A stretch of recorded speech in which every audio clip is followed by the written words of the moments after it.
Bonjour, je suis content de vous retrouver. Aujourd'hui, on parle de la marche. Vous le savez, c'est un sujet qui m'intéresse et qui m'intéresse depuis longtemps.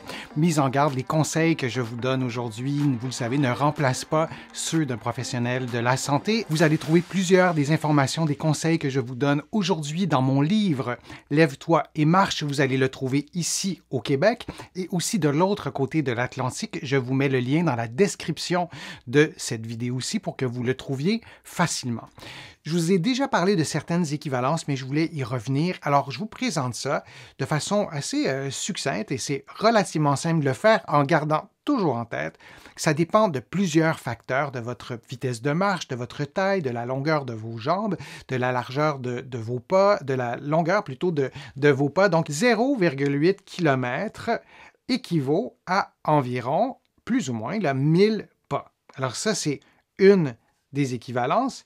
4, et si on fait la règle de 3, 4 km, ça donne environ 5000 pas, et ça, c'est tiré d'un document de l'Université de Washington. Alors ça, c'est une des équivalences. Alors ça vous donne l'équivalence en termes de distance. Encore faut-il connaître la distance que vous parcourez. Parfois, on ne la connaît pas. Parfois, on la connaît, alors c'est une façon de le faire. Évidemment, comptez vos pas avec un podomètre, avec votre téléphone intelligent ou un autre accessoire, votre montre connectée. Ça pourra aussi être intéressant de le faire. Je vous donne d'autres équivalences parce que vous allez voir si ça devient aussi plus concret et plus facile à adapter dans la vie de tous les jours. 1200 pas, ça équivaut environ à plus ou moins 10 minutes en marchant lentement.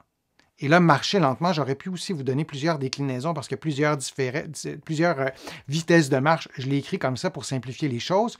1500 pas pendant toujours plus ou moins 10 minutes en marchant, ça équivaut donc à 10 minutes en marchant à un bon rythme. Donc, les équivalences en termes de minutes, vous avez un aperçu et vous pourrez calculer, si vous marchez 30 minutes, vous pourrez faire le calcul. Il y a un autre élément aussi qui est intéressant, une autre équivalence à connaître qui est intéressante, le nombre de pas que vous faites dans la journée, disons, en général. Et quand on parle de pas pendant 10 minutes, c'est si vous allez marcher à l'extérieur, vous pouvez marcher 10 minutes dans votre maison. Là, ça peut peut-être aussi s'équivaloir, mais là, votre vitesse de marche risque d'être relativement lente dans la maison. Mais dans la vie de tous les jours, lorsqu'on est très sédentaire, c'est-à-dire qu'on passe une bonne partie de notre journée en position assise, on fait entre 1000 et 2500 pas par jour approximativement. Et ça, c'est une excellente nouvelle en soi.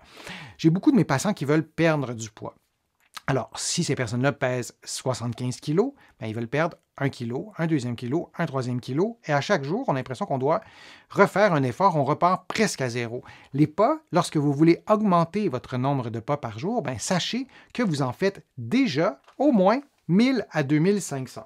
Si vous êtes une personne modérément active, vous allez peut-être en faire de 5000 à 7500 pas par jour. Ça vous donne une idée. Si vous faites vos courses, je vous ai mis cette illustration-là pour juste se souvenir un peu de l'idée, mais lorsque les personnes, en fait, qui font leurs courses à pied tout le temps, vont faire au moins 5000 pas par jour. Si vous n'avez pas de voiture et vous y allez à pied, ça vous donne aussi une idée. Et si vous êtes beaucoup plus actif ou active, vous faites probablement plus de 10 000 pas par jour. Et pour ça, il faut marcher à l'extérieur. Il faut marcher au moins une demi-heure chaque jour, plus d'autres trajets à pied. Donc, pour atteindre le 10 000 pas par jour, ça ne se fait pas en restant à l'intérieur toute la journée. C'est pratiquement impossible, à moins de vraiment faire un effort, des exercices de marche à l'intérieur. Ce n'est pas ça l'objectif non plus.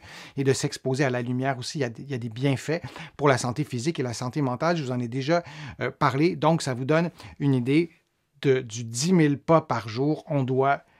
Pour l'atteindre, on doit absolument aller à l'extérieur pour aller marcher au moins pendant 30 minutes. Et il faut ajouter à ça aussi d'autres itinéraires pour pouvoir atteindre le 10 000 pas par jour. J'espère que les conseils que je vous ai donnés, les informations ont été utiles et seront utiles. J'espère que je vous ai convaincu de marcher un peu plus souvent, de marcher à différents rythmes, à différentes vitesses, de profiter de ces bienfaits qui nous rendent plus heureux et qui nous rendent plus en santé. Vous allez trouver beaucoup d'informations sur ma chaîne. sur ma chaîne et sur mon site web. D'abord, oui, le www.denisfortier.ca. Vous allez pouvoir vous abonner gratuitement à l'infolettre et vous allez trouver aussi beaucoup d'informations dans mes livres que vous pouvez trouver partout au Canada en librairie. Et sur le web, vous allez trouver aussi mes livres de l'autre côté de l'Atlantique, notamment Lève-toi et marche. Je vais vous mettre le lien dans la description de la vidéo pour que vous puissiez trouver mes livres un peu partout. Je vous remercie beaucoup. Je vous dis à une prochaine vidéo, à un prochain direct et à très bientôt. Veillez sur vous.